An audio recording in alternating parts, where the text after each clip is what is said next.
옆에 분들하고 인사하시죠. 당신은 하나님의 자녀입니다.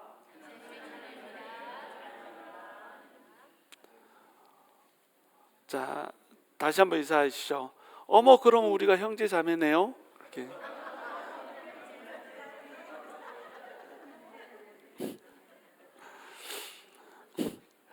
우리가 주님 안에서 형제 자매가 됐다라고 하는 사실, 이 사실을 우리 손으로 만질 수 있어야 됩니다. 우리 예수님이 하나님의 아들이시고 또 예수님을 통해서 우리가 하나님의 자녀 됐다라고 한다면 예수님도 우리의 형님이시고 우리 오빠이시고 또 그 아래에 있는 우리는 전부 뭐가 되는 거예요? 형, 동생, 누나, 동생이 되는 겁니다. 전부 형제 자매예요. 근데 이 의식이 크리스찬들한테 너무 없습니다. 예수 그리스도의 한 피로 우리가 하나 된 가족이라고 하는 이 의식이 우리한테 너무 없는 거예요. 그러다 보니까 교회가 어떻게 돼요? 동강, 뭐 낙동강도 아니고 대동강도 아니고 그냥 막 여기저기서 동강이 나는 거예요. 그런 교회를 우리 하나님께서는 정말 안타까워하십니다. 우리 하나님께서는 우리 교회가 주님 안에서 자녀가 됐다고 한다면, 내가 하나님을 아버지라고 부른다면, 내 옆에 있는 사람도 하나님을 아버지라고 부르고, 내 옆에 있는 그 누이도 하나님을 아버지라고 부르고 라는 것을 우리가 볼 수 있어야 돼요. 우리 눈이 나만 하나님을 아버지라고 부르면 안 된다는 거죠. 10명의 자녀가 있는데 10명의 자녀들 중에 나만 아빠라고 부르고 다른 사람은 아빠라고 부른다는 것이 안 보여.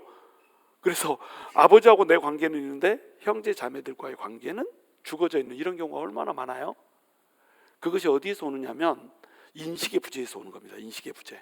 예수님이 우리한테 무엇을 해줬는지, 하나님이 우리한테 무엇을 해줬는지, 그래서 결국 하나님께서 우리를 통하여서 이루고자 하시는 것이 무엇인지 라고 하는 그 인식의 부재에서 온다는 거예요. 자, 오늘은 이제 히브리서 2장 10절에서 18절을 나눌 텐데, 능히 도우실 수 있는 분이라고 하는 제목으로 함께 말씀 나누기 원합니다. 이게 말씀을 교독하지 않는 이유는 한 절 한 절 어차피 볼 거기 때문에 함께 이제 한 절씩 읽으면서 그렇게 접근할 수 있도록 그렇게 할게요.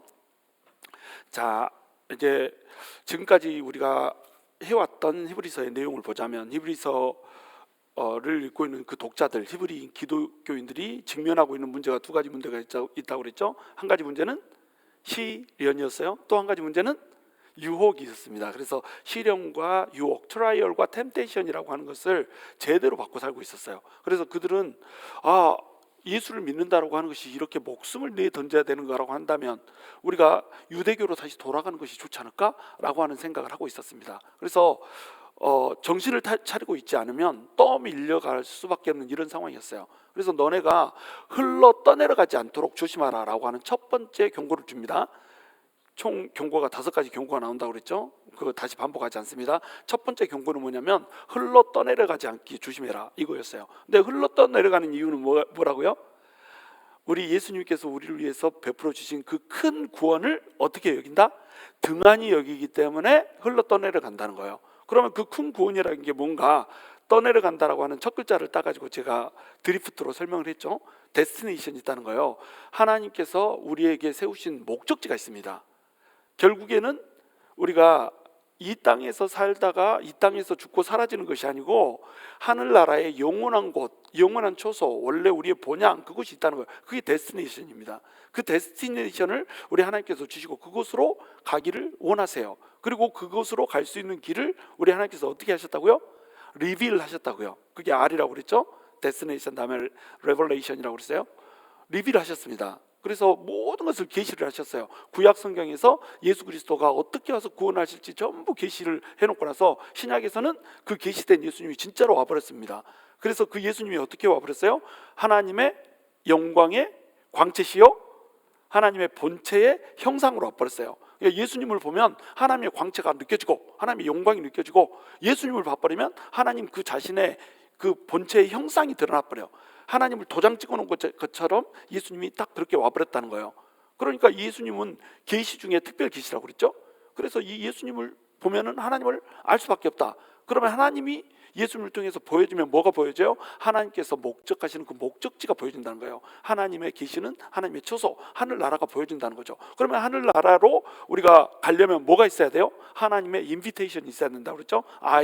드리프트 할 때 I, 하나님의 인비테이션, 하나님의 초청장이 있어야 됩니다. 그래서 하나님께서 예수 그리스도를 우리를 위해 보내주셨어요. 그리고 예수님께서 우리를 대신하여서 죽게 만드셨습니다. 우리를 위해서 죽은 것이 아니라 우리를 대신해서 죽었다, 이렇게 표현해야 된다고 그랬죠. 왜 우리를 위해서 죽었다고 표현하면 안 돼요? 그렇게 표현해도 되긴 하는데, 우리를 위해서라고 하면 우리가 원래 살 소망도 있고, 그런데 뭐 우리가 혼자 구원도 받을 수 있고 막 이런데, 거기에다가 더 좋은 걸 주려고 하는 것처럼 이렇게 느껴질 수 있단 말이에요. 그러니까 우리를 대신해서 죽었다 이렇게 표현하면 어떻게 되냐면, 우리가 그 십자가에 못 박혀 죽어야 되는데 예수님이 대신 십자가에 못 박혀서 죽어주셨다, 이런 뜻이 되는 거예요. 그래서 예수님께서 우리를 대신해서 십자가에 못 박혀서 죽어주시고 우리한테 초청장을 보내신 겁니다. 그래서 우리한테 인비테이션을 보내시면 우리는 이제 어떻게 한다고요? 우리는 그 인비테이션을 받아들여요. 인비테이션을 받아들이는 순간에 우리 안에 뭐가 온다고요? 트랜스포메이션이 온다는 거예요. 신분이 죄인에서 의인으로, 마귀의 종에서 하나님의 자녀로 신분이 바뀌어요. 이걸 트랜스포메이션이라고 부르죠. 이것은 눈에 보이지 않는 변화입니다. 눈에는 보이지 않아. 그런데 신분은 어때요? 변화가 돼버렸어요. 이게 트랜스포메이션이에요. 근데 보니까는 우리의 진짜로 살아가는 모습, 예수님이 다시 오실 때까지 우리 살아가는 모습은 여전히 죄된 모습으로 살더라는 거죠. 그럼 하나님께서는 우리가 이 죄된 모습으로 살기를 원하는가? 그래서 도전이 오고 트라이얼이 오고 템테이션이 오고 시련이 오고 유혹이 오면 이것에 무너져가지고 그냥 우리 마음대로 걸어가도 우리는 여전히 구원받을 수 있는 것인가? 라고 하는 질문이 생겨난다는 거예요. 그것에 대해서 우리 주님께서 포메이션 돼야 된다, 영적 형성이 돼야 된다, 성화가 돼야 된다. 이걸 뭐라고 한다고요? 드리프트 할 때 F, 포메이션이 된다는 거예요. 영적으로 형성이 돼야 됩니다. 형성이 된다는 건 뭐예요? 점점 예수 그리스도를 향해서 우리가 닮아가고 점점 그 형상을, 예수 그리스도의 그 믿음의 장성한 분량에 이르기까지 예수님의 형상을 닮아가야 되는 거예요. 그리고 나중에 우리는 어떻게 됩니까? 우리의 보이는 모습까지도, 보이지 않는 신분뿐만 아니라 보이는 우리의 모습까지도 어떻게 된다? 트랜스포메이션이 된다. 이게 T죠. 그래서 드리프트로 설명을 했어요. 자, 이것을 우리 하나님께서 우리에게 주시려고 예수 그리스도를 우리한테 보내주셨다는 겁니다. 근데 예수님이 어떤 분이세요? 예수님이 하나님이세요. 만왕의 왕이세요. 창조자세요. 그리고 천사들에게 경배를 받으실 분이세요. 이런 식으로 우리 예수님을 2장에서 설명을 합니다. 그러니까 하나님 자신이 이 땅 가운데 하는데, 너네가 시련이 온다고 해서, 너네가 이게 유혹이 온다고 해서 예수님을 버리고 너네가 떠나버릴 수가 있어? 예수님은 하나님인데 하나님보다 더 천사가 위대한 거야? 어떻게 천사를 보고 하나님을 버리고 떠날 수가 있지? 라고 하는 질문을 주는 겁니다. 이게 첫 번째 질문이에요. 두 번째 질문은 뭐냐면, 그 예수님이 너네한테 어떻게 줬는데? 이겁니다. 그래서 어떤 구절이 있었죠? 지난주에 사람이 무엇이 간대? 시편 이 8편 4절의 말씀을 들어가지고, 사람이 무엇이 간대 주께서 저를 생각하시며 인자가 무엇이 간대 주께서 저를 권고하시나이까? 이렇게 하나님께서 이미 시편에다 말씀을 해놓으셨다는 거예요. 이 사람이 뭐예요? 이 사람을 이제 벤 에노시 또는 벤 아담 이렇게 부릅니다. 인자를 벤 아담이라고 하고 사람을 벤 에노시라고 이렇게 해요. 벤 에노시의 뜻이 뭐예요? 죽을 수밖에 없는 자의 아들이라는 겁니다. 우리는 전부 다 에노스예요. 죽을 수밖에 없는 자입니다. 그대로 놔두면 멸망이 결정돼 있어요. 이 죽음은 그냥 한번 깨 죽는 그 죽음이 아니고 둘째 사망까지를 얘기하는 거예요. 놔두면 지옥불에 떨어질 자들, 이것이 벤 에노시입니다. 그리고 벤 아담은 뭐예요? 흙에서 왔으니까 흙으로 돌아가라. 아담이 흙이란 뜻이잖아요. 흙으로 우리는 돌아갈 자예요. 우리가 하나님 없이는 멸망하는 짐승하고 아무런 차이점이 없는 이런 자들이란 말이에요. 근데 그 흙에서 왔으니까 흙으로 돌아가야 되는, 그냥 짐승과 멸망하는 짐승과 아무런 차이도 없고, 심지어는 멸망하는 짐승은 혼이나 없어져 버리고 말지, 우리는 어때요? 벤 에노시라 죽을 수밖에 없는 자인데 죽고 나서 또 어떻게 돼요? 둘째 사망을 경험해야 된다니까요. 지옥불에 떨어져야 되는 그런 존재라니까요. 우리 죄 때문에. 그런 존재를, 그게 뭐라고, 우리 하나님이신 예수님이, 천사보다 더 높으신 예수님이 우리를 위해서 오셔가지고, 성육신에서 오셔가지고 우리를 대신해서 죽어버리냐 이거죠. 사람이 무엇이 간데 이렇게 했냔 말이에요. 그런데 너네는 사람이 무엇이 간데 이렇게 귀한 은혜를 베풀어 줬는데, 세상에 그렇게 해서 너네한테 영광으로 들어갈 수 있는 길을 열어주셨는데 어떻게 너네가 돌아갈 생각을 할 수 있지? 어떻게 예수님을 버리고 유대교로 돌아갈 생각을 할 수가 있지? 이렇게 얘기하는 겁니다. 그래서 계속 1장, 2장에서의 주제는 뭐냐면 우리 예수님이 천사보다 더 뛰어나다는 거예요. 천사보다 더 뛰어나다는 얘기를 왜 하고 있냐면 결국 오늘 본문을 위해서 하고 있습니다. 천사보다 더 뛰어나다라는 얘기를 하는 목적, 1장에서 그 얘기를 했던 목적 자체가 뭐냐면 천사보다 더 뛰어나신 예수님이 우리를 구원하시기 위해서 잠시 천사보다 못한 자로 와버렸다는 거예요. 그것을 얘기하고 싶은 겁니다. 그러니까 우리 예수님에 대해서 뭐 7가지 정체성 얘기하잖아요. 1장에서 7가지 정체성 이거 빼고 2장에 들어서만 해도요, 예수님을 어떻게 얘기한다고요? 아까도 얘기했듯이 예수님은 하나님 자신이라고 얘기한단 말이에요. 하나님 자신이면서 또 예수님은 뭐라고요? 만왕의 왕이시란 말이에요. 요한계시록에 나온 것처럼. 또 하나님은 뭐예요? 경배를 받으실 분이라고 하는 거예요. 하나님은 모든 만물의 창조자라고 하는 거예요. 이게 하나님의 정체성입니다. 근데 그것에 반해서 천사는 어때요? 천사는 섬기라고 보는 종이에요. 누구를 섬겨요? 하나님을 섬깁니다. 그런데 또 누구까지 섬깁니까? 구원 얻을 후사들, 우리 성도들을 섬기라고 보내신 부리는 영이란 말이에요. 섬기는 영입니다. 그러면 천사가 높아요? 우리가 높아요? 당연히 우리가 높죠. 우리를 섬기라고 보냈대잖아요. 당연히 우리가 높죠. 우리는 자녀래잖아요. 천사는 종입니다. 부리는 영이에요. 섬기는 영이에요. 우리는 뭐예요? 하나님의 자녀라니까요. 그래서 만유의 후사이신, 만유의 상속자이신 우리 예수님이 만물을 상속받아가지고 통치하고 왕으로 딱 오실 때 우리도 어떻게 된다고요? 예수님과 같이 만물을 통치하는 그런 존재라니까요. 그런 존재하고 부리는 영하고 어떻게 같을 수가 있냔 말이에요. 그런데 그 천사를 너네가 숭배를 한다고? 그 천사를 너네가 위해서 예수님을 버릴 수 있다고? 이렇게 지금 질문을 하고 있다라고 하는 거예요. 자, 그래서 우리 예수님은 어떤 분이냐? 천사보다 더 못한 존재가 돼가지고 인간의 육신을 입고 와버렸습니다. 천사보다 더 못한다 이 말은 이 육신을 입고 있기 때문에 천사보다 못하다는 뜻이에요. 그러니까 모든 유혹을 받고 시험을 당하고 육신의 연약감 때문에 고통당하고 슬프고 눈물 짓고 때리면 맞고 피나면 피 흘리고 막 이렇게 해야 되는 존재가 뭐라는 거예요? 우리라는 겁니다. 육신을 갖고 있기 때문에 육신적으로 봤을 때 천사보다 어때요? 우리가 더 연약하죠. 천사보다 우리는 더 못하게 만들어졌습니다. 근데 예수님을 어떻게 만드셨다고요? 천사보다 더 못하게 만드셔버렸다는 거예요. 왜요? 왜 천사보다 더 못해야 될까요? 왜냐하면 우리가 천사보다 더 못한데 우리를 붙잡고 우리랑 연합해가지고 우리를 천사보다 더 나은 위치로 영광과 존귀로 관을 씌워주려고 우리랑 똑같이 되는 그 자리로 내려왔다는 겁니다. 왜냐하면 인간을 대표해서 예수님께서 죽어주셔야, 그리고 인간을 대신해서 우리 예수님께서 죽어주셔야지 그 대표성 때문에 예수님과 우리가 연합이 생길 수가 있다는 거예요. 예수님과 우리가 연합이 생기면 우리가 어떻게 될 수 있다는 거예요? 예수님이 영광과 존귀로 관을 씌움을 당할 때에 우리도 똑같이 예수님과 같이 영광과 존귀로 관을 씌우게 될 거라고 하는 거, 이 얘기를 하고 있는 겁니다. 이걸 해주려고 우리 예수님이 먼저 어떻게 하셨다는 거예요? 성육신을 하셨다는 거예요. 천사보다 못한 존재로 천사를 창조하신 만유의 창조주께서 피조물 중에 하나인 천사보다 더 못한 자로 이 땅 가운데 와버렸다는 거예요. 이거 얼마나 어마어마한 겁니까? 감동이 없어, 감동이. 창조주가 피조물보다 더 못한 존재로 와버렸다니까요. 뭐 하려고요? 그 천사보다 더 못한 피조물을 영광과 존귀로 관을 씌워주려고 우리 주님이 성육신을 해가지고 와버렸다니까요. 그러니까 사람이 뭐길래, 도대체 인자가 뭐길래 우리가 뭐라고 우리 주님이 그렇게 할 수가 있냔 말이에요.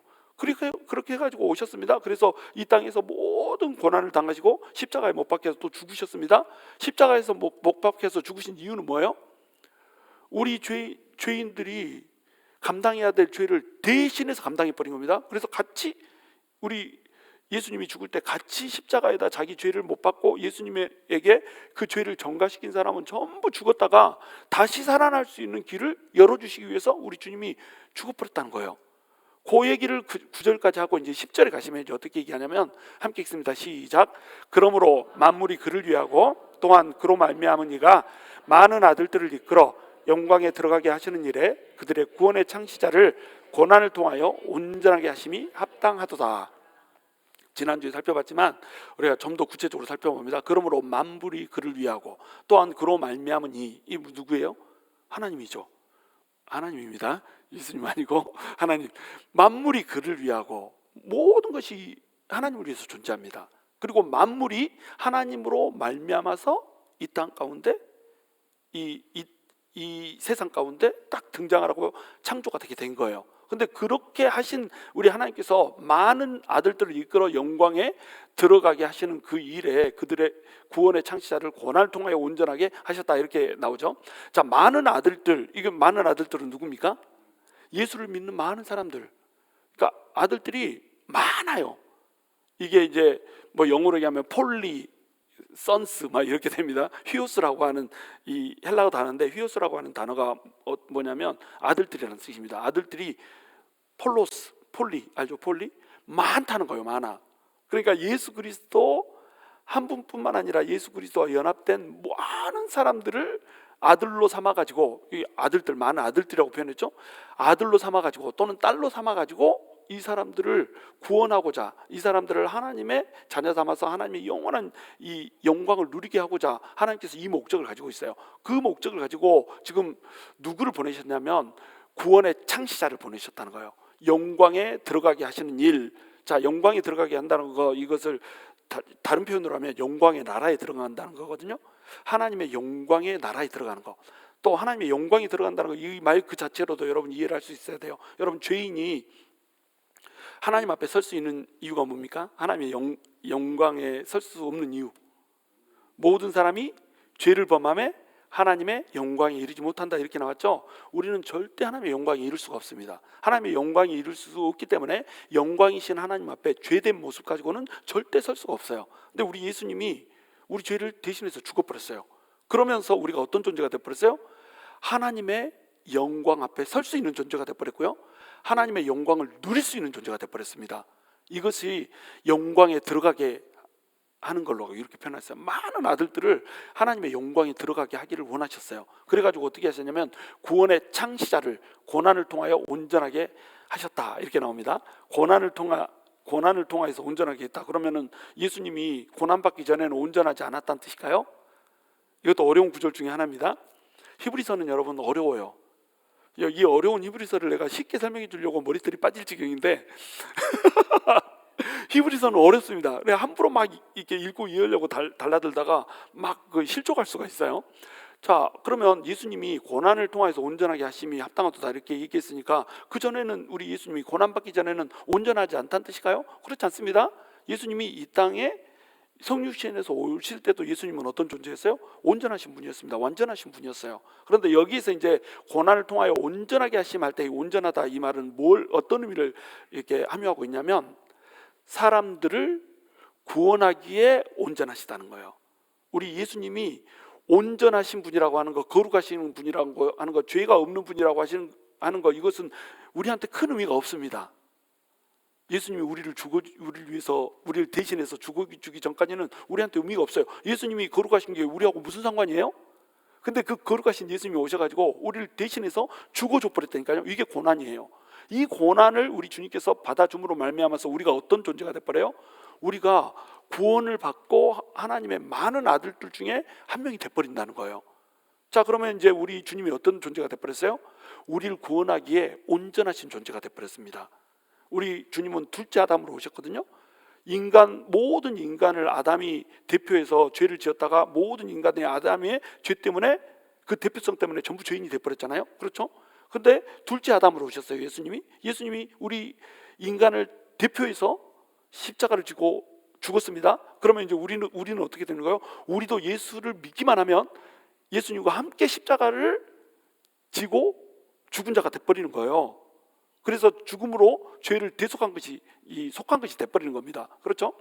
그리고 예수님이 살아나면 연합됐기 때문에 우리도 하나님의 아들로 다시 탄생해서 살아나게 된다라고 하는 거예요. 이게 무슨 뜻인지 아시겠죠? 자, 그래서 우리 주님께서 우리를 대신하여서 죽는 그것으로 말미암아서 꼭 죽어야 되는 십자가의 저주를 짊어져야 될 우리를 구원하실 수 있는 구원의 온전성, 그것을 우리 주님께서 획득하셨다는 겁니다. 그래서 우리 주님을 뭐라고 부르냐면 구원의 창시자 이렇게 부르는 거예요. 원래 이것을 구원의 주 이렇게 표현을 했었거든요. 구원의 주를 고난을 통하여 이렇게 표현했는데 구원의 주 하려면 이 주가 원래 어떤 단어여야 되냐면 큐리오스라고 하는 단어여야 됩니다. 헬라어로 큐리오스가 주라고 하는 뜻인지 아시죠? 근데 이때 이 창시자라고 하는 단어는 사실은 큐리오스라고 하는 단어를 쓴 게 아니에요. 아르케곤이라고 하는 단어를 썼습니다. 이 아르키 ARCH가 들어가면 모든 것의 시초 막 이런 뜻인지 알죠? 모르세요? 예를 들어서 아켄젤 막 이렇게 하면은 이게 무슨 뜻입니까? 대천사 이런 뜻이 되잖아요. 첫 번째 되는 천사 뭐 이런 뜻이. 그것도 모르세요? 모르면 괜찮습니다. 하여튼 아크라고 하는 단어가 들어가면 이 단어는 무조건 첫 번째라는 뜻입니다. 그러니까 우리 주님이 구원의 창시자, 구원의 첫 시초가 됐다는 거예요. 우리 주님께서 맏 아들이 됐다는 거예요. 첫 열매가 됐다는 겁니다. 그러니까 창시자가 있으면은 그 밑에 따르는 뭐가 있겠어요? 그 밑에 따르는 이 후발대들이 있고 그다음에 팔로우들이 있다는 거예요. 그죠? 그러니까 우리 주님이 구원의 창시자가 돼가지고 고난을 통해서 온전하게 돼버렸다는 거예요. 그렇게 만든 것이 합당하도다. 우리 주님께서, 우리 하나님께서 우리 예수님을 그렇게 만들어 버렸습니다. 그래가지고 예수님이 죽고 살아나실 때 모든 예수님을 믿는 사람은 예수와 함께 죽고 예수와 함께 살아나서 이 하나님의 아들 딸이 되는 그 존재로 승격이 돼버렸다는 거예요. 신분이 승격이 돼버렸다는 겁니다. 11절 함께 읽습니다. 시작. 거룩하게 하시는 이와 거룩하게 함을 입은 자들이 다 한 근원에서 난지라. 그러므로 형제라 부르시기를 부끄러워하지 아니하시고. 자, 거룩하게 하시는 이는 누굴까요? 원래는 하나님입니다. 원래 하나님이 거룩하게 하시는 이예요. 그 대제사장을 거룩하게 하셔가지고 대제사장의 직분을 감당하게 이렇게 하시는 분이 하나님이시잖아요. 근데 여기서는 누굴까요? 예수 그리스도, 예수님이 우리 가운데 오셔서 우리를 거룩하게 하시는 이가 되어버렸습니다. 그래가지고 거룩하게 함을 입은 자들, 거룩하게 함을 입은 자들은 누굴까요? 예수를 믿는 모든 사람들, 우리를 얘기하는 거예요. 그러면 거룩하게 하시는 이와 거룩하게 함을 입은 자들이 다 한 근원에서 난지라. 이거 어마어마한 얘기입니다. 자, 우리는 원래 어디서 나왔어요? 아담한테 나왔잖아요. 그렇죠? 아담한테 나왔기 때문에 죄인인 우리를 예수님, 거룩하게 하시는 자이신 예수님과 어떻게 됐다고요? 한 근원에서 난 자라고 우리를 불러버립니다. 그러니까 예수님은 근원이 뭐죠? 예수님은 근원이 하나님입니다. 하나님. 예수님은 근원이 하나님인데 거룩하게 하시는 예수님하고 거룩함을 받은 우리가 어때요? 근원이 한 근원이라고 얘기해요. 우리도 그러니까 근원이 뭐가 되어버렸다는 거예요? 하나님이 되어버렸다는 거예요. 이것을 거듭난 사람이 갖는 파워입니다. 우리는 거듭났잖아요. 거듭났다는 게 뭐라고 그랬죠? 이 헬라어로 거듭난다라고 하는 것에 이 거듭이라고 하는 단어가 헬라어로 뭐라고 그랬어요? 아노텐이라고 그랬잖아요.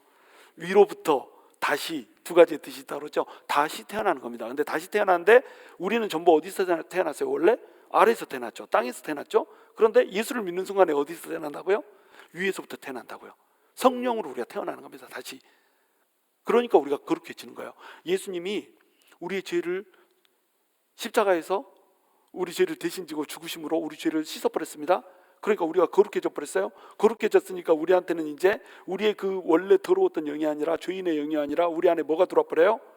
거룩한 영이신 성령님이 들어와 버립니다. 위로부터의 영이 우리한테 들어와서 우리가 위로부터 난 자가 돼버려요. 하늘로부터 난 자가 돼버려요. 하나님으로부터 난 자가 돼버립니다. 그러니까 근원이 어때요? 예수님과 우리가 한 근원이 돼버렸다는 거예요. 같은 근원이라는 겁니다. 자, 그러면 예수님의 정체성은 뭡니까? 하나님의 아들, 하나님의 아들이잖아요. 근데 우리도 한 근원에서 나왔대. 한 뿌리에서 하나님이라고 하는 아버지로부터 우리가 나왔대요. 그럼 우리도 뭐? 하나님의 아들 또는 하나님의 딸 이렇다는 겁니다. 한 근원에서 나왔으니까. 그러니까 그러므로 형제라 부르시기를 부끄러워하지 아니하시고 이렇게 돼 있죠. 자, 이 말은 어디서 따온 거냐면 시편 22편에서 따왔습니다. 시편 22편은 메시아 시편이라고 불러요. 여기 보시면은 그러므로 주가 형제라 부르기를 부끄러워하지 아니하시고 또 주가 교회들 중에서 찬양한다 이런 식의 내용이 나와 있습니다. 그러니까 여러분 중에 혹시 형제가 있는데 형제가 예수 안 믿고 막 마음대로 사는 사람이 있으세요? 그러면 저기 동생이나 또는 저기 누나나 막 이런 사람 보고 뭐라고 하세요? 어디 가서 나 안다고 하지 말아라 이렇게 얘기 안 하세요?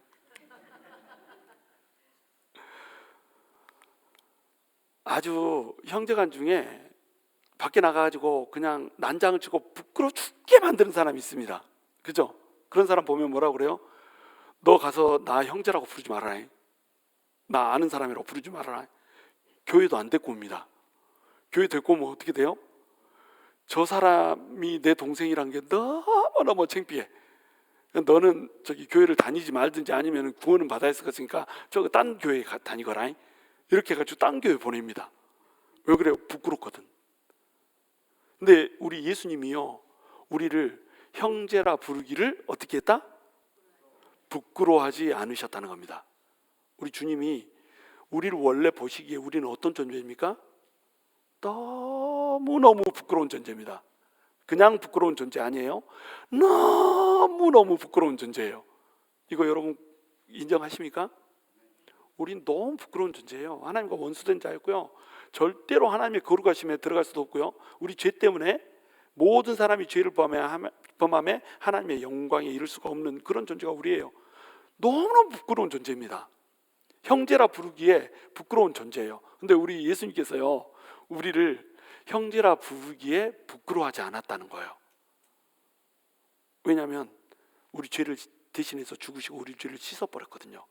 그래서 우리는 죄인이고 우리는 아직도 여전히 육신의 정욕에 휩싸여가지고 그 육신의 그 소욕에 휩싸여가지고 죄를 짓고 있는 이런 존재지만, 우리 주님께서 우리를 대신해서 죽으시면서 야야 내가 죄 씻었다, 오늘도 죄 지은 그것도 씻었다, 저거 내일 또 지을 것 같은 그것도 내가 씻었다, 이렇게 하면서 너는 그러니까 내 형제야 거룩해, 한 근원에 나와서 너는 어떻게 됐든 간에 하나님의 의야, 너는 어떻게 됐든 간에 하나님의 인정하는 의의를 네가 가지고 있어, 너는 어떻게 하건 간에 성령님이 네 안에 있고 성령이 거하는 전이야. 이렇게 우리 예수님 우리를 부르면서 너 그러니까 내 동생이자, 내 동생이야, 내 동생, 이렇게 우리 예수님이 부르고 있다는 겁니다. 그래서 교회 중에서 시편에 보시면 시편 22편 보시면 22편 22절 보시면 교회 중에서 찬양한다고 나와요. 우리가 하나님을 찬양할 때요, 우리 예수님이 같이 찬양하고 계신다니까요. 예수님이 하나님을 찬양할 이유가 있습니까? 우리 예수님은 찬양 받으실 분이에요. 근데 시편 22편 22절 메시아 시편이라고 보는 그 구절만 딱 놓고 보면 예수님이 찬양을 하고 있는 걸로 나타납니다. 왜요? 우리 주님이 우리와 같이 되셔가지고 우리와 같이 형제라고 부르기를 부끄러워하지 않고 우리와 같이 하나님 앞에 서기를 원하시거든요. 그래서 여러분 겟세마네 동산에 예수님께서 가시기 전에 한 구절 여러분 기억하시죠? 예수님께서 이 제자들하고 마지막 만찬을 나누시고 어떻게 하십니까? 찬미하고 겟세마네 동산으로 걷다가 나오잖아요. 이렇게 한 10번 얘기한 것 같은데 처음 듣는 얘기처럼 이러고 있으면 내가 어떻게 해야 되지? 우리 주님이 찬미하고 겟세마네로 갔습니다. 찬미하고 할 때 이 찬미는 뭐냐면 시편 113편에서 시편 118편 나오는 그 애굽의 할렐, 애굽 할렐이라고 부르는 할렐 찬양, 이걸 부르고 간 거예요. 우리 주님께서 이집트에서부터 구원해 주셨던 그것을 찬양하는 노래, 그 노래를 함께 찬양하고 6월절에 드리는 그 찬양을 함께 찬양하고 어디로 갔어요? 겟세마네로 갔어요. 우리 주님이 왜 그랬을까요? 왜 우리 주님이 하나님을 찬양해야 되는 걸까요? 우리 주님은 하나님이신데. 왜냐하면 우리 주님이 하나님이심에도 불구하고 그 인간의 연약한 몸에다가 예수님을 가두고 오셔가지고 우리를 대표하는 인간이 돼버린 겁니다. 그러니까 인간의 육신을 입고 오신 그 예수님께서는 우리가 하나님을 찬양할 때 같이 하나님을 찬양한 자로 서야 되는 거예요. 그래야 우리 죄를 대신해서 우리랑 같이 죽고 우리 부활할 때, 우리 주님께서 부활할 때 우리도 다 같이 부활할 수 있게 만들 수가 있는 거예요. 이거 해주려고 하나님을 찬양하지 않아도 되시는 분, 하나님을 전혀 찬양하실 필요가 없는 하나님이 하나님을 찬양하고 있다니까요. 이래도 감동이 없어. 겟세마네 동산에 가기 전에 우리 주님께서 지붕에 6월절에 올라가서 모든 사람이 한꺼번에 불렀던 그 시편 113편에서 118편 이 이집션 할례를 우리 주님도 찬양하고 그리고 갔던 겁니다. 겟세마네 동산으로요. 겟세마네 동산에 가서 우리 주님이 이제 뭐 하실 겁니까? 잡혀가셔가지고 십자가에 매달릴 거예요. 십자가에 매달릴 주님이 뭐가 감사하겠어요? 할렐 찬양은 전부 감사 찬양이잖아요. 할렐이잖아요. 감사 찬양입니다. 감사 찬양. 감사 찬양을 우리 주님 왜 불러요? 십자가에 못 박혀 죽으실 텐데 겟세마네 동산에서 아버지여 할 수만 있거든 이 잔을 내게서 돌리소서, 그 고통스러운 일 때문에 그렇게 기도했던 분이신데 감사 찬양을 왜 부르세요? 우리 인간을 너무 사랑하시니까. 사람이 무엇이간데, 인자가 무엇이간데 그 인자를 너무너무 사랑하셔서 인자로 우리 주님이 이 땅 가운데 똑같이 오셨다는 겁니다. 그래가지고 이 인자들을 대표해서 대신 죽어주시고 다시 대신 살 수 있게, 또 하나님의 아들 딸이 될 수 있게 이렇게 구원의 창시자가 돼버렸다는 거예요. 구원의 첫 시발점이 돼버렸다는 겁니다. 부활의 첫 열매가 돼버렸다는 거예요. 그 뜻을, 하나님의 뜻을 이루고 또 이 사랑하는 인간들을 그렇게 만들어줄 수 있다는 그 사건 때문에, 그 사실 때문에 우리 예수님이 감사했던 거예요. 그래서 감사 찬양을 부르고 간 거 아니에요? 우리와 함께 교회 중에서 찬양하시는 예수님, 찬양하실 필요가 없고 찬양 받으셔야 되는 예수님이 찬양을 하고 있다니까요. 그리고 그 예수님은 우리를 형제라 부르시기를 부끄러워하지 않으신 겁니다. 그러니까 우리는 예수님을 뭐라고 부를 수 있어요? 형이라고 부를 수 있는 겁니다. 여러분 오늘 기도하실 때 예수 형님 이렇게 한번 기도해 보세요. 우리 자매님들은 오빠 이렇게, 이거 우리 주님이요 사족을 못 쓰는 단어가 있습니다.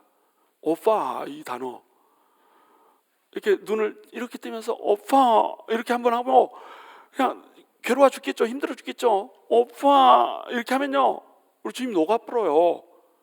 자, 어떻게 경망스럽게 예수님을 오빠라고 부를 수 있어? 그러면 바꿔서 역으로 얘기합니다. 어떻게 경망스럽게 하나님을 아빠라고 부르세요? 하나님 아빠로 부른다면서요. 세상에 창조주신 하나님을 아버지라고 부른다면서요. 그러면 예수님을 형님이라고 부를 수 있어요, 없어요? 당연히 부를 수 있죠. 예수님을 오빠라고 부를 수 있어요, 없어요? 부를 수 있죠. 오빠, 오빠, 집 어디야? 오빠, 오빠, 돈 많어? 오빠, 오빠. 뭐 여러분 오빠 오빠 그거 부르면서 집 어디야? 강남. 오빠 오빠 차 뭐 람보르기니 이거 타는 오빠 아무리 찾아다녀 봤자요 그 오빠가 여러분 안 좋아해요. 그 오빠가 여러분하고 결혼 안 해준다니까. 그 오빠 찾지 마세요. 그 오빠 아무것도 안 해줍니다. 결혼해도요 그 오빠가 여러분한테 뭐 근사한 거 해줄 것 같죠? 노 아무것도 해주는 거 없어요. 그냥 시녀처럼 부려먹지. 근데 우리 예수님 오빠는 어때요? 우리 예수 오빠는 우리를 대신해서 죽어버렸다니까요. 여러분이 오빠라고 부르는 그 지금 현재 그 오빠가 여러분 대신해서 죽을 수 있을 것 같아요? 물 제때 안 떠온다고 성질이나 빠락빠락 내고 그러지. 안 그래요? 자기 뜻대로 뭐 행동 안 한다고 우악질이나 내고 뭐 이러지. 여러분 오빠 그렇잖아요? 그게 여러분 오빠라니까요. 여러분 형님 있는 분 있으세요? 여러분 형님이 여러분 대신해서 죽어준 적 있습니까? 혹시 여러분 대신해서 형님이 죽어줄 수 있을 것 같아요? 여러분이 여러분 동생이 있다면 대신해서 죽어줄 수 있을 것 같아요? 인간은 형제라도 아무것도 못 해줍니다. 근데 우리 예수 오빠는요 우리 대신해서 죽어버렸다니까요. 예수 형님은 우리 대신해서 죽어버렸다니까요. 그리고 나서 우리한테 야 형이라고 불러라, 야 오빠라고 불러라 이렇게 얘기했다니까요. 우리 예수님이 그렇게 했어요. 우리가 형이라고 부르게 해주세요 이렇게 얘기한 적 없습니다. 예수님이 찾아와서 야 형이라고 불러 이렇게 했다니까요.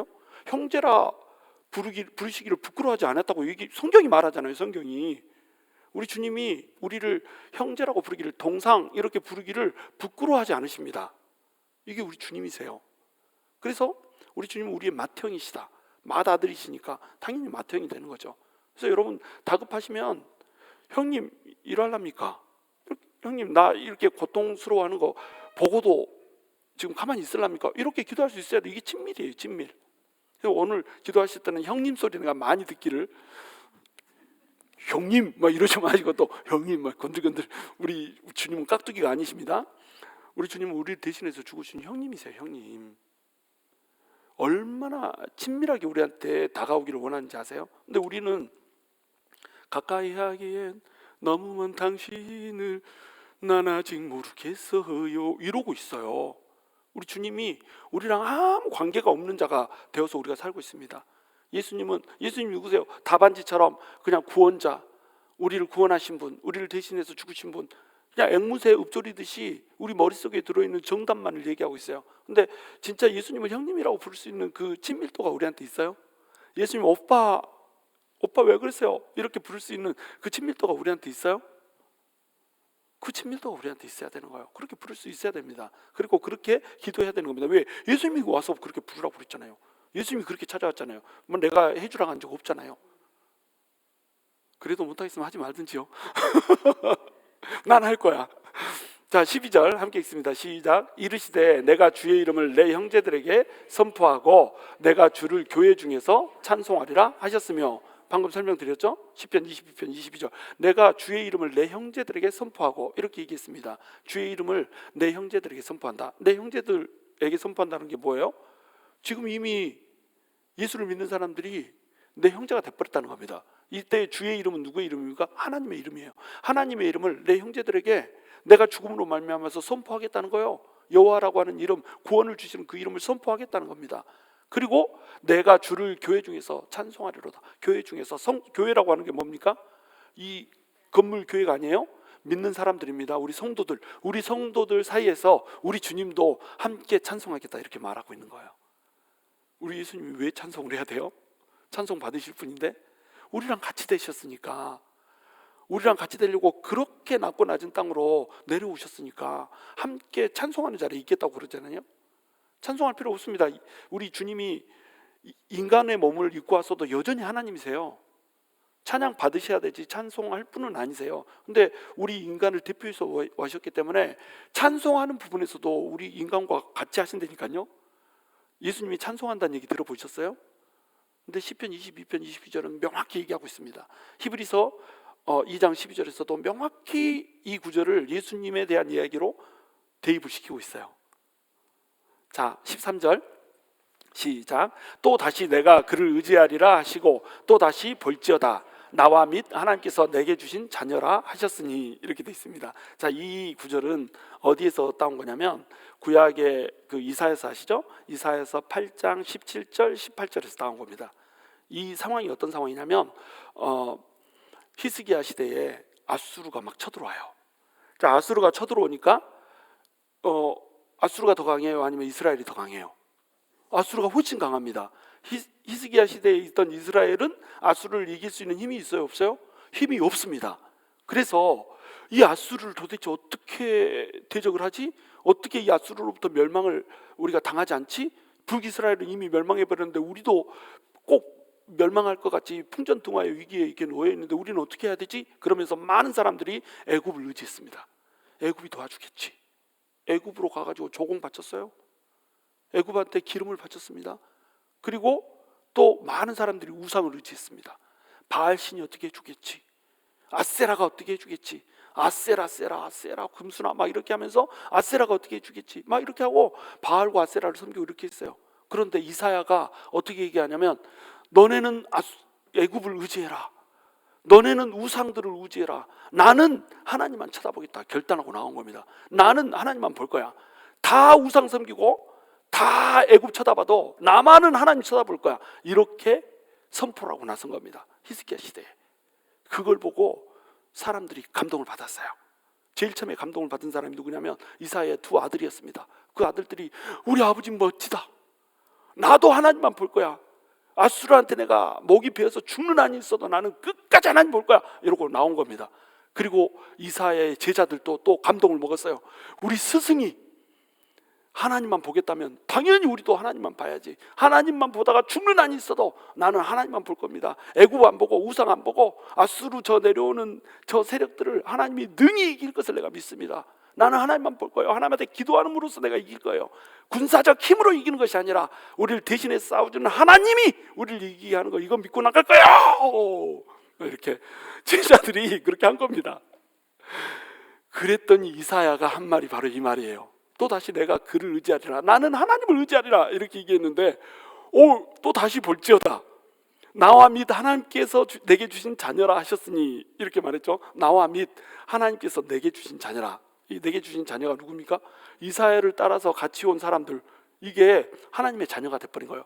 나는 하나님을 의지할 거야. 이렇게 얘기할 때 이사야는 하나님의 자녀가 됐습니다. 그런데 이사야를 따라서 나도 하나님만 볼 거야. 하나님 말고 난 안 쳐다볼 거야. 난 죽어도 좋아.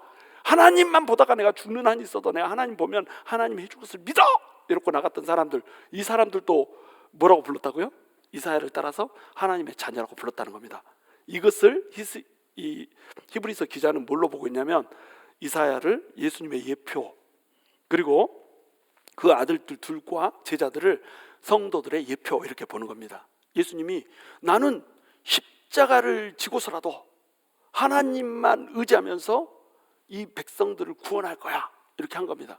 아무도 구원할 수 없다고 생각하지, 그러나 하나님은 능력이 있어. 그래서 내가 십자가를 지는 한이 있어도 내가 하나님을 믿고 하나님을 의지할 거야, 이렇게 얘기한 겁니다. 이렇게 얘기하는 사람들을 따라서 감동을 먹은 사람들이 있어요. 누구죠? 누구예요? 여러분이 감동을 먹었다니까요. 그래서 여러분 뭐라고 결단했어요? 전부 내가 십자가를 지는 한이 있어도 예수님처럼 하나님만 의지할 거야. 다시 한번 합니다. 다시 한번 합니다. 내가 십자가를 지는 한이 있어도 예수님 따라서 나도 하나님만 의지할 거야.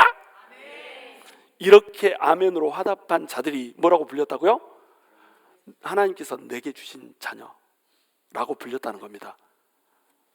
예수님도 하나님의 아들이시고 예수님을 따라서 같이 십자가를 지겠다는 것도 하나님의 아들들이라는 거예요. 예수님 십자가 지고 죽으셨습니다. 우리를 대신해서 죽으셨어요. 그리고 우리는 예수님과 연합했습니다.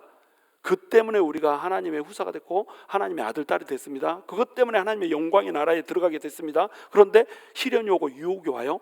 그러면 십자가 내 던질 거예요? 하나님 내 던질 거예요? 예수 그리스도 내 던질 거예요? 내 던지는 자는 하나님의 자녀라고 하는 이름에 걸맞지 않다는 겁니다. 그런데 내가 십자가 진다고 할지라도 나는 하나님만 의지할 거야. 내가 죽는 한이 있어도 십자가를 지고 예수님처럼 죽는 한이 있어도 예수님을 의지할 거야 라고 결단하고 나선다라고 한다면 그 사람은 뭐라고 부른다고요? 하나님께서 내게 주신 자녀라 하셨으니, 이 말이 그대로 응한다는 겁니다. 자, 14절, 자녀들은 혈과 육에 속하였음에 그도 또한 같은 모양으로 혈과 육을 함께 지니심은 죽음을 통하여 죽음의 세력을 잡은 자 곧 마귀를 멸하시며, 이렇게 돼 있죠. 자, 자녀들은 어디에 속했어요? 혈과 육에 속했습니다. 자, 혈과 육에 속한 자녀들을 하나님의 자녀로 만들어 주려면 우리 주님은 어떻게 해야 되나요? 예수님은 똑같이 혈과 육에 속한 자가 돼야 되죠. 우리 예수님은 그냥 하나님이시고 그리고 그 인간이 돼서 오신 게 아니라 하늘나라에서 내가 너네 구원해 줄게, 나 믿어, 막 이렇게 하고 끝내버렸다. 그러면은 우리 인간을 대신해서 죽일 수가 없잖아요. 우리 하나님의 이 아들이신 예수님이 우리를 대신해서 죽었기 때문에 우리가 하나님의 아들, 딸이 될 수가 있는 거예요. 그렇죠? 이게 뭐냐, 왜 그러냐면 자녀들은 혈과 육에 속했기 때문에 우리 혈과 육에 속한 사람들을 하나님의 자녀로 만들어 주려면 하나님의 아들이신 예수님이 오셔가지고, 예수님도 어디에 속해야 된다? 혈과 육에 속해야 된다는 겁니다. 우리하고 똑같이 돼야 된다는 거예요. 그래서 우리하고 똑같이 돼서 우리의 이 인간성을, 모든 인류를 대표해가지고 우리 인간의 저주를 십자가에서 지고 죽어야 된다고 하는 겁니다. 그래야지 하나님의 아들이신 예수님이 우리를 하나님의 아들, 딸로 만들 수가 있다는 거예요. 지금 이 얘기를 하고 있는 겁니다. 자, 그래서 그도 또한 같은 모양으로 혈과 육을 함께 지니심은 죽음을 통해서 죽음의 세력을 잡은 자 곧 마귀를 멸하시며, 죽음을 통해서 죽음의 세력을 잡은 자 마귀를 멸하시기를 원했다는 거예요. 우리 예수님이 죽었습니다. 죽지 않으면 마귀의 세력을 멸할 수가 없어요. 왜냐하면 죽음이라고 하는 것이 마귀의 뭐예요? 최종 병기입니다. 마귀가 할 수 있는 가장 궁극적인 무기, 이건 뭐예요? 죽음입니다. 그런데 우리 주님이 죽었다가 살아나 버리면서 어떻게 돼버려요? 마귀가 할 수 있는 일이 실질적으로 없어져 버려요. 우리가 아프고 병들고 또 고통스럽고 눈물 흘리고, 오늘 또 이 전도서에서 나왔죠. 전도서 3장에서 14가지의 좋은 때, 14가지의 나쁜 때들이 나왔지 않습니까? 그렇죠? 그런 모든 때들을 겪으면서 살아야 되는 인간들, 그 부정적인 때들이 왜 오는 거예요? 죽음 때문에 오는 겁니다, 결국은. 그래서 첫 번째 때를 죽어야 될, 날 때가 있고 죽을 때가 있고 이렇게 시작한다고 그랬죠. 인간이 태어나고 나는 것을 자기가 결정하지 못해요. 그리고 또 인간은 태어났으면 반드시 죽어야 되는 겁니다. 심을 때가 있고 뽑을 때가 있고, 인간이 이 땅에 심어졌으면 뽑혀질 때가 또 있다는 거예요. 모든 것에는 시작과 끝이 있습니다. 이것이 인간이에요. 인간에게는 시작과 끝이 있습니다. 그런데 이 시작과 끝은 뭐 때문에 왔어요? 죄 때문에 왔고, 이 죄를 휘어잡고 있는 마귀가 이 죽음을 붙잡고 있는 겁니다. 그런데 우리 주님이 죽었다가 살아나 버렸거든요. 죽었다가 살아나 버리니까 어떻게 돼버렸어요? 마귀가 할 수 있는 일이 없어져 버린 거예요. 죽음도 이겨버렸는데, 죽음에 속한 죽음의 그림자들은 어때요? 당연히 이기죠. 고통, 암, 허리 아픈 거. 지금 저 오늘 하루 종일 서 있다 와가지고 허리가 막 뽀개질 것 같았었거든요. 여기 올라왔는데 하나도 안 아파. 주님이 같이 해보라 그냥. 내려가면 또 아파 죽는다고 하겠죠. 주님이 또 뭐 여기 있을 때는 어떻게 하든지 붙들어 준단 말이에요. 우리 주님이요, 마귀를 멸하셔 버렸습니다. 마귀가 아무것도 아니라는 거예요. 더 이상 우리는 이제 마귀를 두려워할 필요도 없고 죽음도 두려워할 필요가 없다는 거예요. 15절 함께 읽습니다. 시작. 또 죽기를 무서함으로 한평생 매어 종노릇하는 모든 자들을 놓아주려 하심이니. 자, 우리 인간들이 죽기를 무서워합니다. 그래가지고 한평생 매어서 종노릇을 하는 거예요. 죽기를 무서워하니까. 근데 우리 주님이 어떻게 해버렸어요? 죽음을 이겨버렸다니까요. 주님이 오시기 전에는 죽고 나면 두 번째 사망이 있어서 또 죽습니다. 또 죽는다는 게 뭐냐면 지옥불에 떨어진다는 거예요. 근데 우리 주님이 오셔가지고 우리를 대신해서 죽으시고 부활하심으로 우리한테 어떤 일이 벌어지냐면, 죽고 나면 새로운 옷을 갈아입어 버립니다. 우리의 이 헌 장막을 벗고요, 새 옷을 갈아입어 버리는데, 그 새 옷은 지금 현재 우리가 입고 있는 이 장막, 이 육신 껍데기하고는 비교도 할 수 없는 아름다운 육신이니까요. 그 육신을 입고 지금 현재 고통스러운 이 땅에서 사는 게 아니라 마귀의 지배하에 있는 이 땅에서 사는 게 아니라 어디에서 살게 된다고요? 하나님의 영광의 나라로 들어가게 된다니까요. 우리 예수님이 그게 우리한테 해준 겁니다. 그러니까 예수님께서 그렇게 해줬으니까 우리한테 죽음이라고 하는 건 뭐예요? 물론 죽는 순간은 두렵죠. 근데 여러분, 죽음이 두려우세요? 죽을까 봐 두려워 이런 사람 있어요? 예수 믿는 사람 중에 죽을까 봐 두려워 이런 사람 없습니다. 죽으면 천국 가지 뭐 이럽니다. 좀 믿음 좋은 사람은 어때요? 빨리 죽고 천국 가고 싶다 이렇게 하잖아요. 그렇잖아요? 여러분, 빨리 죽고 천국 가고 싶지 않으세요? 여기서 지지고 볶고 하고 싶으세요? 천국이 그렇게 좋다면서 그렇게 죽기 싫어하시는 분들이 있어요. 나는 90까지 살면 여러분 벽에다가 똥칠할 때까지 사는 거잖아요. 100세 시대인데 100살까지 살려고 내가 건강관리해야 되겠다. 여러분, 100살까지 살면요, 똥칠한 거 말라진 거 뜯어먹을 때까지 사는 거잖아요. 뭐 그렇게까지 살 필요가 있어요?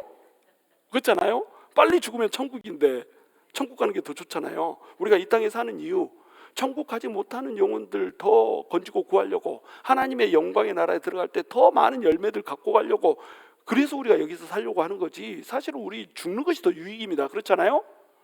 그것이 우리 주님이 해준 거라니까요. 예수가 없으면요, 죽는 거 두렵습니다. 이슬람 봐보세요. 이슬람에는 명예살인이라는 게 있습니다. 코란에 어떻게 나오냐면, 예수를 코란 이슬람 성도라고 하면 뭐하고, 이슬람 신도가 아닌 사람은 죽여도 된다고 얘기합니다. 살인을 해도 된다고 얘기해요. 그러니까 9/11 테러 이런 거 일어나는 겁니다. 코란에 입각해서. 또 이 믿었던 사람이 이슬람을 믿었던 사람이 다른 걸로 개종하면 죽여도 됩니다. 여러분, 명예살인이 뭔지 아세요? 아들이 예수를 믿었어요. 그러면 누가 돌로 쳐서 죽여요? 아버지가 돌로 쳐서 죽여야 됩니다. 그거 율법 지키려고 그러는 게 아니에요. 왜 그렇게 하는지 아세요?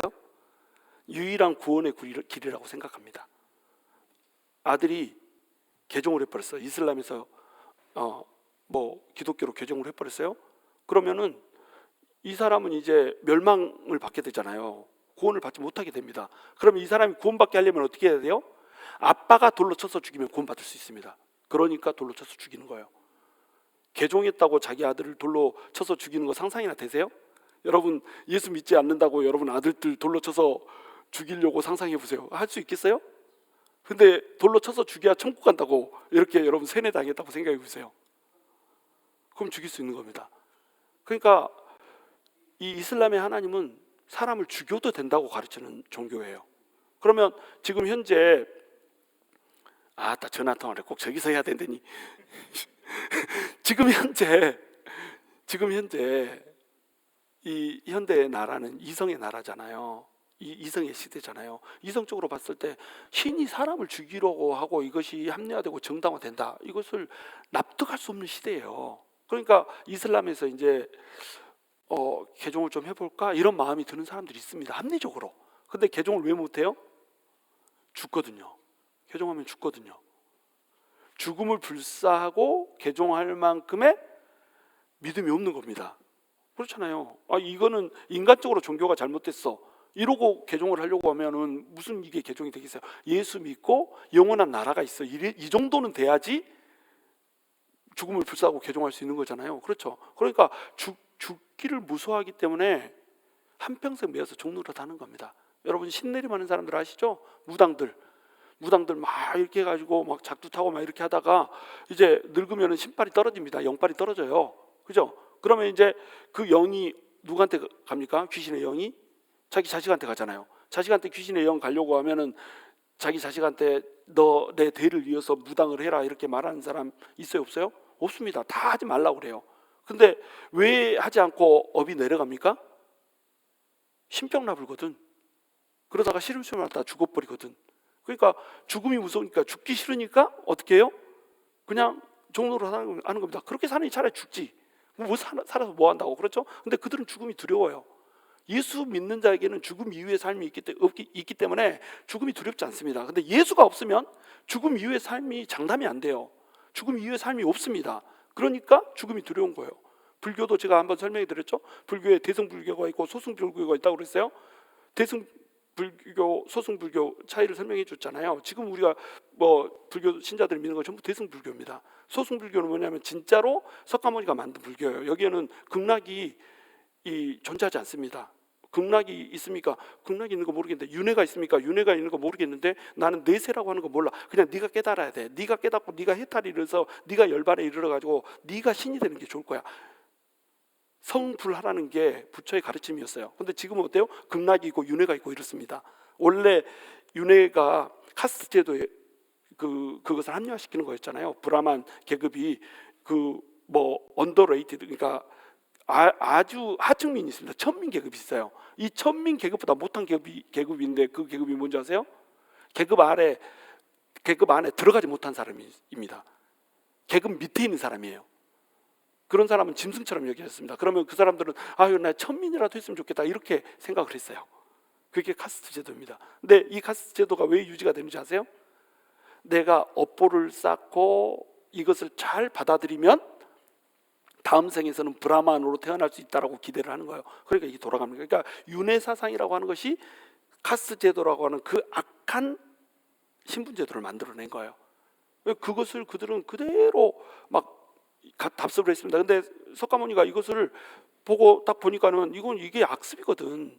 이게 모든 것의 악의 근원이거든. 그래가지고 윤회 사상도 장담할 수 없다. 극락도 장담할 수 없다. 이런 것들은 실제로 존재하지 않는다. 이걸 딱 깨닫고 내려온 겁니다.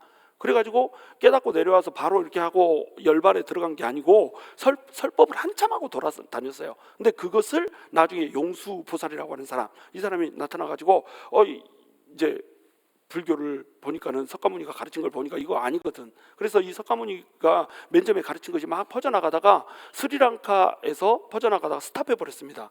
그래서 스리랑카에 아주 조그맣게 진짜 석가모니를 믿는 소승불교가 있고 소승불교는 그냥 존재 자체가 사라져버렸어요. 그리고 이제 대승불교라고 하는 것을 용수보살이라고 하는 사람이 만들면서 어떻게 했어요? 이 사람이 석가모니라고 하는 사람을 주인공으로 해가지고 자기 설법을 만든 거예요. 그러면서 석가모니가 가르치는 것이 지금 불교인 것처럼 이게 오용이 돼버린 겁니다. 진짜 석가모니가 가르쳤던 건 스리랑카 그 섬 나라 거기를 벗어나지 못했어요. 그러니까 원래 석가모니가 가르친 가르침 속에는 극락이 있어요? 없어요? 없습니다. 윤회도 없습니다. 내세가 없어요. 없다라기보다는 확신이 없었습니다. 몰라, 물어보면 몰라 이랬습니다. 근데 그것이 마치 석가모니의 가르침인 것처럼 용수보살의 가르침을 우리는 믿고 있는 거예요. 그러니까 우리는 거의 힌두교식 불교를 믿고 있는 겁니다. 거기에 구원이 있어요? 없습니다. 구원이 없어요. 그러니까 불교 신자들도요, 죽기를 두려워합니다. 죽음을 두려워해요. 죽음이 어서 오라고 얘기하는 것은 기독교 신자밖에 없습니다. 죽기를 두려워하지 않는 것은 기독교 신자밖에 없어요. 왜요? 우리 형님이, 예수 형님이 이렇게 만들어줬거든요. 예수 오빠가 죽어도 괜찮은 걸로 이렇게 만들어줬거든요. 16절 함께 읽습니다. 시작. 이는 확실히 천사들을 붙들어 주려 하심이 아니요 오직 아브라함의 자손을 붙들어 주려 하심이라. 아브라함의 자손이 누굽니까? 우리 이스라엘 백성들 아닙니다. 유대인들 아닙니다. 영적인 아브라함 자손 얘기하는 거예요. 하나님께서 만민에게 복을 주리라 약속하셨던 그 만민, 그 우리입니다. 그 아브라함 자손을 붙들어 주려고 우리 주님께서 이 마귀의 일을 멸하셨다는 거예요. 죽음도 끝내버렸다는 겁니다. 죽는 일을 아무것도 아닌 일로 우리 주님께서 만들어 버리시고, 죽음을 통과하고 나면 오히려 더 광명이 가득 찬 세상으로 갈 수 있는 문을 우리 주님이 열어버렸다는 거예요. 그러면 이것을 천사들을 붙들어 주기 위해서 그랬을까요? 그렇지 않습니다. 천사들은 예수님을 찬양해야 돼요. 하나님을 찬양해야 됩니다. 그리고 천사들은 계속 섬기는 영이에요. 부리는 영이에요. 근데 우리는 뭐예요? 하나님의 자녀가 되어버렸다니까요. 같이 다스린다니까요. 예수님과 같이 통치한다니까요. 이렇게 만들어줘 버렸어요. 그러면 누구를 붙들어 주려는 거예요? 천사가 아니고 우리를 붙들어 주려고 하는 겁니다. 예수님이 우리를 붙들어 주려고 우리를 대신해서 죽었는데, 우리는 시험이 오고 유혹이 온다고 예수님을 버리고 다시 천사들이 전해준 율법으로 돌아간다는 거예요. 얼마나 이게 어이없습니까? 너무너무 어이가 없다는 거예요. 어이없네. 이렇게 히브리 기자가 어이없네 하면서 이 글을 쓰고 있는 겁니다. 이해가 되세요? 자, 17절 함께 읽습니다. 시작. 그러므로 그가 범사의 형제들과 같이 되심이 마땅하도다. 이는 하나님의 일에 자비하고 신실한 대제사장이 되어 백성의 죄를 속량하려 하심이라. 자, 우리 예수님이 형제들과 같이 되심이 마땅하다 얘기합니다. 왜 형제들과 같이 되심이 마땅해요? 우리랑 같이 되셔서 혈육이 돼야지 예수님이 우리를 대표할 수 있고, 그래야지 예수님이 죽고 살아날 때 우리도 예수님과 같이 하나님의 아들, 딸이 될 수 있기 때문에 범사의 형제들과 같이 되시면 마땅해요. 우리 범사의 형제들과 같이 되셨으니까 어땠습니까? 우리 예수님이 혈육을 입고 와가지고 그렇게 고생한 거 아니에요. 백고물에서 파도가 치는데, 풍랑이 있는데 그 풍랑이 오는 것도 모르고 백고물에서 피곤해가지고 얼마나 피곤했으면 거기서 주무시고 계세요. 깨워도 거의 안 일어나잖아요. 한참 막 흔들어서 깨우니까 아우 자는데 왜 깨워 하고 일어나셔가지고 꾸지람 해버리시잖아요. 우리 주님이. 그렇잖아요. 이 믿음이 없는 자들아, 너네 기자리 왜 날 깨웠냐. 거의 뭐 내용상 그런 거 아니에요. 우리 주님이 그렇게 피곤하셨습니다. 항상 이 발이 닳도록 움직이면서 고단에 고단, 계속 고단했어요. 그리고 형제들이 연약했던 그 모든 연약감을 전부 다 짊어지어 버렸습니다. 왜 그렇겠냐? 이는 하나님의 일에 자비하고 신실한 대제사장이 되려고. 자비하고 신실한, 이 두 단어 중에 자비가 먼저 등장한다는 거, 이걸 여러분 유심히 봐야 돼요. 우리 주님이 우리를 불쌍하게 여기셨습니다. 우리를 불쌍하게 여기셨어요. 죽을 수밖에 없는 우리를 자비를 베풀어 주려고, 우리 하나님이신데 하나님이 어떻게 해버렸다는 거예요? 인간이 돼서 우리하고 똑같이 돼가지고 오셔가지고 우리가 겪고 있는 모든 고통과 시험과 연약감을 전부 다 당했다는 거예요. 그래서 히브리서 4장 15절에 우리에게 있는 대제사장은 우리의 연약감을 채울하지 아니하시는 분이 아니요, 모든 일에 한결같이 우리와 한결같이 유혹을 받으신 이로되 시험을 받으신 이로되 죄는 없으시니라. 유혹도 받고 시험도 받고 모든 시험을 우리 주님이 받으셨습니다. 우리와 한결같이 우리 연약감을 다 아세요. 그래서 신실한 대제사장이 되려고, 충실한 대제사장이 돼가지고 하나님께 순종하고 우리를 구원하셔서 희생 제물로 자기 자신을 드리고 우리를 구원하시려고 우리 주님께서 이렇게 했다는 거예요. 그 백성의 죄를 속량을 하심이라. 그러려고 우리 주님이 형제들하고 같이 돼버렸다는 거예요. 인간이 돼버렸다는 겁니다. 하나님이신데도 불구하고. 18절 함께 있습니다. 시작. 그가 시험을 받아 고난을 당하셨은 즉 시험 받는 자들을 능히 도우실 수 있느니라. 아멘. 호렙의 마음은 과부가 한다. 결혼하는 사람들 백날 말해도 호렙의 마음 모릅니다. 우리 이명규 장로님이 아주 재밌는 얘기를 하세요. 우리 예수님이 그 인간의 연약감을 다 아셨는데 33세까지밖에 못 사셔가지고 나이 많은 사람 삭신 쓰시는 걸 모른대. 나만 웃긴가요? 왜 이렇게 웃음이 적어? 웃기잖아요? 우리 주님이 다 아시는데 나이 먹은 사람 삭신 쓰시는 걸 모른다고. 근데 십자가 고통이 사실 다 들어있죠. 삭신 쓰시는 게 아무리 해도 십자가 고통만 하겠어요. 우스갯소리를 하시는 말씀인데 나는 그 충격받았어요. 너무 하여튼 우리 주님께서 시험을 받아서 고난을 당하셨습니다. 시험을, 가장 혹독한 시험을 당했어요. 인간이 받을 수 있는 시험 중에 가장 혹독한 시험, 그게 십자가 처형이었습니다. 우리 주님이 십자가 처형이 있는 로마 시대에 온 이유, 헬라 시대 때 십자가 처형이 개발됐는데 헬라인들은 너무 잔인해서 쓰지 않았어요. 근데 로마인들이 그것을 쓰기 시작했습니다. 그 시대에 우리 주님이 오신 이유를 알겠어요? 나무에 매달린 자마다 저주 아래 있는 자니라, 이 말씀을 이루면서 동시에 십자가에 매달려야지 인간이 경험할 수 있는 최상의 고난을 경험할 수 있기 때문에 우리 주님이 십자가에 매달려 죽으신 거예요. 그것은 누가 당했어야 됐습니까? 내가 당했어야 됐어요. 내가 당했어야 되는 그 고난을 우리 주님이 당해버렸다는 거예요. 그러니까 우리 연약함 우리 주님이 아세요, 모르세요? 다 아십니다. 삭시 쓰신 거 다 아세요. 우리 주님이 다 아십니다. 왜냐하면 우리 주님이 이렇게 팔 들고 있다가 탈골돼 버렸잖아요. 얼마나 삭신이 쑤셨겠어요, 글쎄. 우리 주님이 다 아십니다. 우리 고난을 다 아세요. 근데 그 우리 주님이 우리를 뭐라고 부르신다고요? 우리의 형제 되기를 마땅하게 여기세요. 우리를 또 뭐라고 부르세요? 형제라고 부르시기를 부끄러워하지 않으세요. 이게 우리 주님이십니다. 우리를 동생아 이렇게 부르시려고 우리 주님이 십자가에서 그렇게 고난을 당하셨다는 거예요. 그래서 우리의 아픔, 우리 상처, 우리 고통, 우리 눈물, 우리 수치심, 우리의 거절감, 우리의 쓴뿌리, 우리 주님이 어때요? 다 아세요. 다 아십니다. 이걸 아시기 때문에 우리 주님께서는 이 연약함으로부터 우리를 구원해 주시기를 원하세요, 원하지 않으세요? 원하신다는 겁니다. 내가 다 안다. 네 아픔을 내가 다 알아. 근데 알기만 하고 끝나면 안 되죠. 우리 주님이 이것을 건져줄 수 있는 능력이 있어요, 없어요? 있다는 겁니다. 그러니까 우리를 체휼하여서 공감하세요. 우리 주님은 공감하셔서 우리를 불쌍히 여겨주십니다. 그리고 우리 주님은 또 어때요? 우리를 구원하실 만큼, 우리를 건져주실 만큼 신실하고 충실하세요. 그리고 또 우리 주님은 어때요? 그 충실성을 지킬 수 있는 만큼 능력이 있으세요. 이게 우리 주님이십니다. 자비와 신실하심과 능력을 전부 다 갖추고 계시면서 우리를 어떻게 부르신다고요? 동상아, 내 동생아, 내가 네 아픔 다 알아. 내 동생인데 내가 네 아픔을 씻어주지 않으면 누가 씻어줘? 내가 네 아픔을 씻어줄 거야. 네 눈물 내가 씻어줄 거야. 네 모든 슬픔과 서러움들을 내가 오늘 날려줄 거야. 우리 주님이 이렇게 말씀하시는 거예요. 여러분, 그 주님을 붙드시기 바랍니다. 아무리 큰 시험과 유혹이 온다고 하더라도 그 시험과 유혹에 넘어가지 마세요. 흔들리지 마십시오. 우리 형님이 먼저 가신 길입니다. 그리고 형님이 그 가신 길을 우리도 또 똑같이 걸어가야 되는 거예요. 그렇게 걸어갈 때 하나님의 자녀라 부르기에 우리 하나님 즐거워하시는 겁니다. 우리는 하나님의 자녀예요. 예수님이 큰 아들이십니다. 맏아들이십니다. 그리고 우리는 예수님을 뭐라고 불러요? 형님, 오빠 이렇게 부릅니다. 그리고 우리 하나님을 뭐라고 부릅니까? 아빠 이렇게 부릅니다. 어느 아빠가 자식이 고통스러운데 외면할 수 있겠어요?